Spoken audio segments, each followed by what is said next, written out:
Pernahkah Anda merasa lambung sering tidak nyaman meski pola makan sudah dijaga? Sebagian orang merasakan perih setelah makan. Sebagian lain mudah kembung atau terasa penuh lebih cepat. Keluhan seperti ini sering dianggap sepele, padahal lambung dan hati bekerja sangat erat setiap hari. Ketika satu terganggu, yang lain sering ikut terbebani. Di kehidupan modern, tekanan hidup datang dari berbagai arah. Stres, jam makan tidak teratur, dan makanan instan menjadi bagian dari rutinitas. Tanpa disadari, kebiasaan ini perlahan mengganggu sistem pencernaan. Lambung harus bekerja lebih keras menghadapi asam berlebih. Hati pun harus menetralkan lebih banyak zat yang masuk ke tubuh. Banyak orang langsung mengandalkan obat setiap kali muncul keluhan. Padahal, tubuh juga membutuhkan dukungan dari kebiasaan alami. Pendekatan alami bukan untuk menggantikan pengobatan. Pendekatan ini berperan sebagai pendamping yang membantu tubuh bekerja lebih seimbang. Di dapur kita, sebenarnya tersimpan bahan-bahan sederhana yang sering terabaikan. Bahan ini sudah digunakan turun-temurun dalam budaya Nusantara. Menariknya, manfaatnya kini juga banyak dikaji secara ilmiah. 3 di antaranya adalah kunyit, serai, dan jeruk nipis. Kunyit dikenal sebagai tanaman dengan sifat anti-inflamasi alami. Serai sering dimanfaatkan untuk menenangkan sistem pencernaan. Jeruk nipis kaya vitamin C yang mendukung proses metabolisme. Ketiganya tampak sederhana, namun ketika dikombinasikan dengan tepat, efeknya saling melengkapi. Banyak orang bertanya, mengapa lambung dan hati sering bermasalah bersamaan? Jawabannya terletak pada alur kerja tubuh. Lambung memproses makanan pertama kali, hati bertugas mengolah hasilnya dan menetralisir zat yang tidak dibutuhkan. Jika lambung iritasi, proses pencernaan terganggu. Jika hati terbebani, tubuh mudah merasa lelah. Disinilah peran kebiasaan minum ramuan hangat menjadi relevan. Minuman hangat membantu relaksasi saluran cerna. Aroma alami juga memberi efek menenangkan secara psikologis. Kondisi tubuh yang lebih rileks membuat kerja lambung lebih stabil. Namun, tidak semua herbal bekerja dengan cara yang sama. Pemahaman cara kerja setiap bahan sangat penting, bukan sekadar ikut-ikutan tren minuman sehat, bukan pula diminum berlebihan tanpa aturan. Pada episode ini, kami ingin mengajak Anda memahami dasarnya terlebih dahulu. Mengapa lambung dan hati mudah terganggu? Mengapa bahan alami bisa membantu? Dan mengapa konsistensi jauh lebih penting daripada dosis besar. Di bagian selanjutnya, kita akan mulai membahas peran masing-masing bahan. Dimulai dari kunyit sebagai pelindung alami lambung. Pembahasan ini akan berlanjut secara bertahap dan tenang, agar mudah diikuti oleh siapapun, terutama bagi Anda yang ingin menjaga kesehatan jangka panjang secara alami.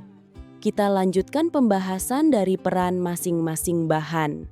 Kunyit mengandung senyawa aktif yang dikenal mampu menekan peradangan. Di lambung, efek ini membantu mengurangi iritasi akibat asam berlebih. Lapisan lambung menjadi lebih terlindungi. Rasa perih perlahan bisa berkurang bila dikombinasikan dengan pola makan yang baik. Selain itu, kunyit juga berperan sebagai antioksidan. Antioksidan membantu menangkal radikal bebas. Radikal bebas sering mempercepat kerusakan sel, termasuk di hati. Dengan beban oksidatif yang lebih ringan, kerja hati menjadi lebih efisien. Serai memiliki karakter yang berbeda. Aromanya memberi efek relaksasi. Kandungan alaminya membantu meredakan kembung. Otot saluran cerna menjadi lebih rileks. Gas di perut lebih mudah keluar secara alami. Serai juga dikenal memiliki sifat antibakteri ringan. Hal ini membantu menjaga keseimbangan mikroorganisme di saluran cerna. Lingkungan lambung yang lebih seimbang membuat proses pencernaan lebih nyaman. Jeruk nipis melengkapi kombinasi ini dengan cara yang unik.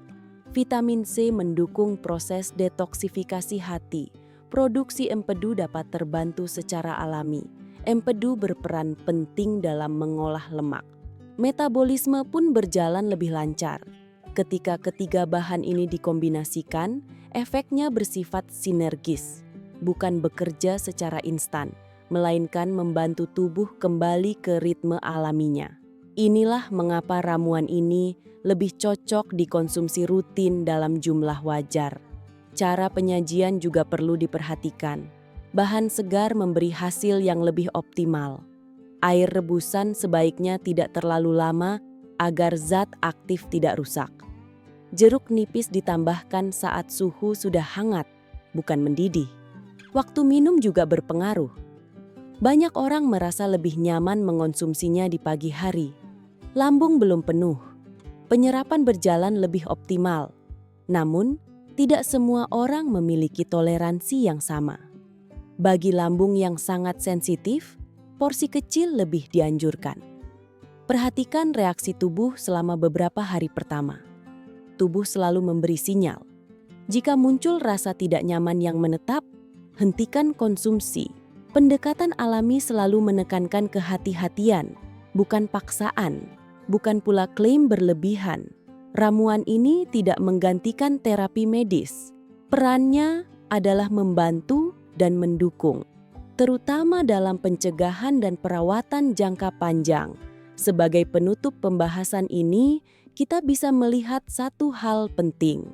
Kesehatan tidak selalu datang dari sesuatu yang mahal. Seringkali ia hadir dari kebiasaan kecil yang dilakukan konsisten. Dengan pemahaman yang benar, dengan kesabaran. Menjaga lambung dan hati berarti menjaga kualitas hidup. Energi lebih stabil, aktivitas terasa lebih ringan, tubuh bekerja lebih harmonis. Semoga pembahasan ini memberi gambaran yang jernih, bukan untuk menggantikan saran profesional, melainkan untuk menambah wawasan dan pilihan sehat, agar Anda bisa mengambil keputusan yang lebih bijak untuk tubuh sendiri.